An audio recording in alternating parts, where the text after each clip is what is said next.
నువ్వు ఏ ముఖం పెట్టుకొని ఊర్లలోకి పోతావు? రైతులకు రుణమాఫీ ఎగబెట్టినా అని పోతావా? రైతు బంధు ఇయ్యలేదని పోతావా?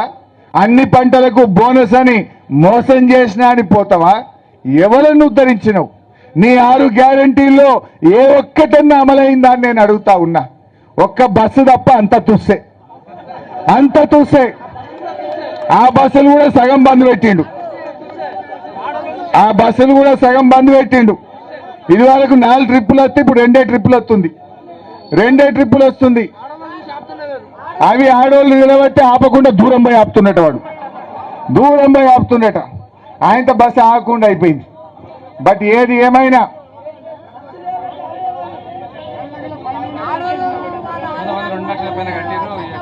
రెండు లక్షల పైన ఉన్న వాళ్ళు ఇప్పుడు ఎంత?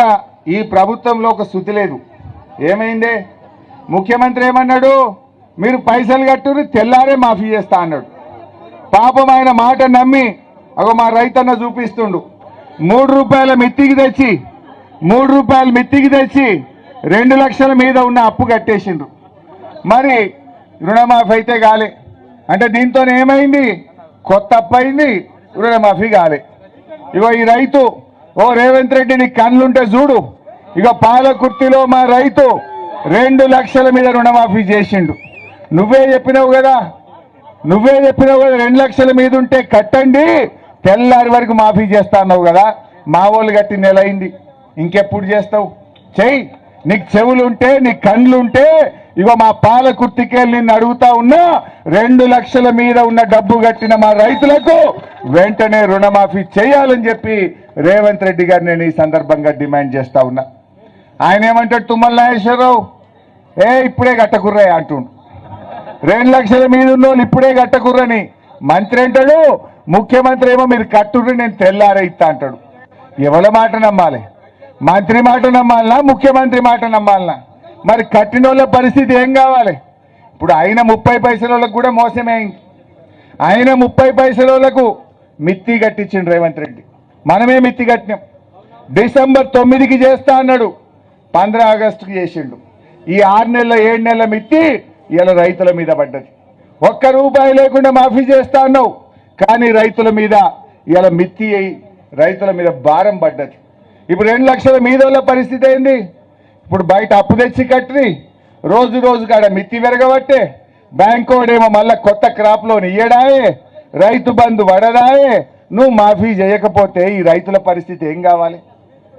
పాపం మొన్న డోర్నకల్ మండలం ఏం తండా ఉండే అమ్మా, డోర్నకల్ మండలం ధరావత్ తండాలో 2 లక్షల రుణమాఫీ కాలేదని రవి అనే ఒక రైతు ఆత్మహత్య చేసుకున్నాడు. మొన్న మా దగ్గర దుబ్బాక మండలం చిట్టాపూర్ గ్రామానికి చెందినటువంటి ఒక రైతు సురేందర్ రెడ్డి గారు ఆత్మహత్య చేసుకున్నాడు.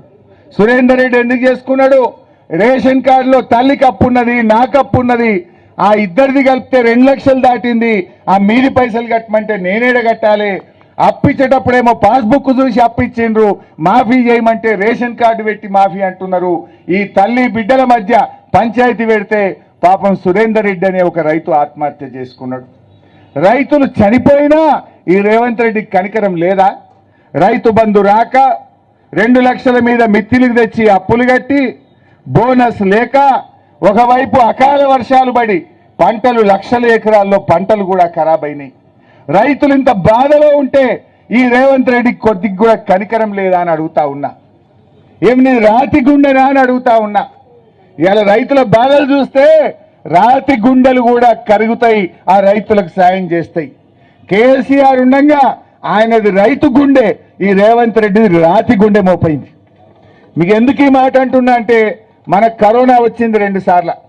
2 సార్లు కరోనా వస్తే ప్రభుత్వానికి ఆదాయం లేదు, కానీ కేసీఆర్ గారు ఆ రోజు అన్నీ ఆపిండు.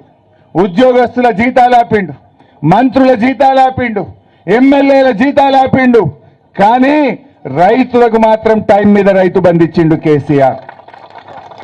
2 సంవత్సరాలు కరోనా వచ్చినా ఎన్నడన్నా రైతు బంధు ఆగినారే? మరి ఇప్పుడు ఎందుకు ఆపిండు రేవంత్ రెడ్డి? కేసీఆర్ది రైతు గుండె, రైతు కోసం తన్లాడే నాయకుడు కేసీఆర్. 24 గంటల కరెంట్ ఇచ్చింది కేసీఆర్, చెరువులు బాగా చేసింది కేసీఆర్, రైతు బంధు పెట్టింది కేసీఆర్, రుణమాఫీ చేసింది కేసీఆర్.